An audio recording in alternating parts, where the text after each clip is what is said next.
Bapak, Ibu, dan saudara-saudari terkasih, sebelum Yesus memilih ke-12 muridnya, dia naik ke sebuah gunung. Lalu dikisahkan bahwa di sana dia berdoa semalam-malaman, lalu kemudian mengambil keputusan untuk menunjuk 12 rasul. Dalam kitab suci Perjanjian Lama, setiap kali Yahweh menyingkapkan sesuatu yang besar, Ia biasanya menyingkapkannya di gunung. Misalnya, Ia memberikan perintah kepada Musa di Gunung Sinai atau Gunung Horeb. Hal yang sama juga terjadi dalam Perjanjian Baru. Yesus sering pergi ke gunung. Ia pergi ke sana untuk berdoa setelah penggandaan roti.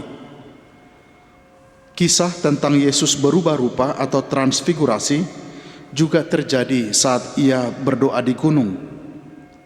Sebelum atau setelah sebagian besar peristiwa penting dalam kehidupan Yesus, dia akan pergi ke gunung untuk berdoa. Dan dalam Injil hari ini, kisah yang sama diulangi.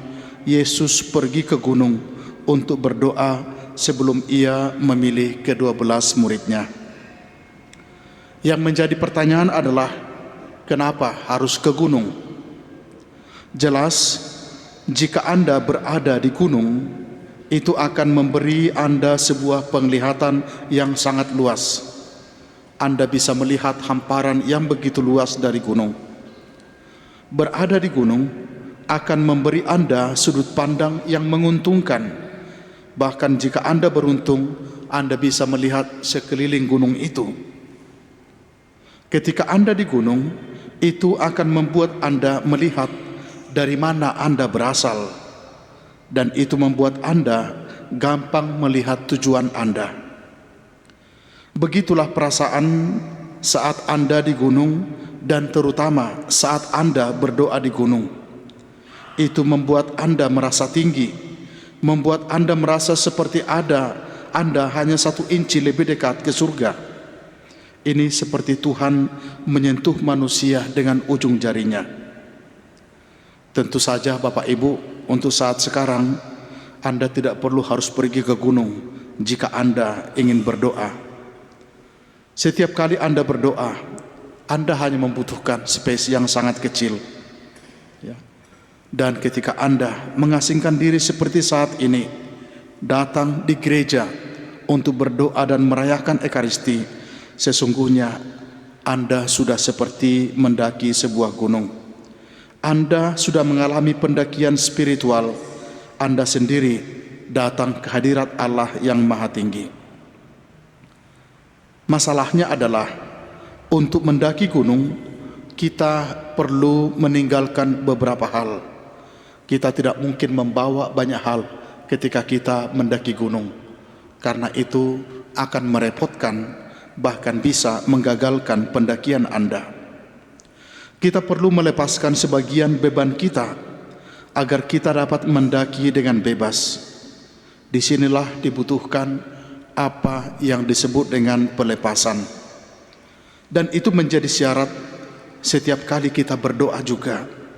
Sulit untuk berdoa ketika kita memiliki begitu banyak keterikatan.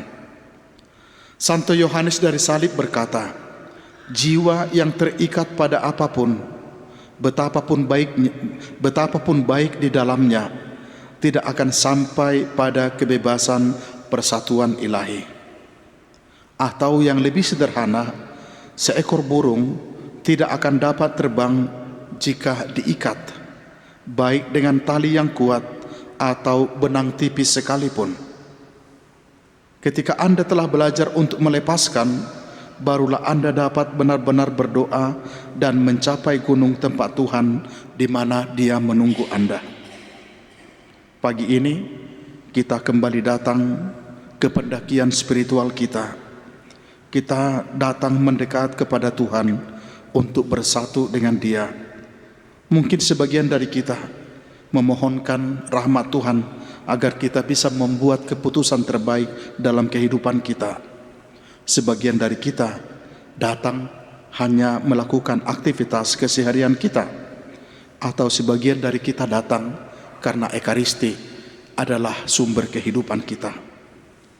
Apapun motivasi kita, ketika kita datang ke hadirat Tuhan, mari kita belajar melepaskan dan membuka hati atas bimbingan Tuhan. Amin.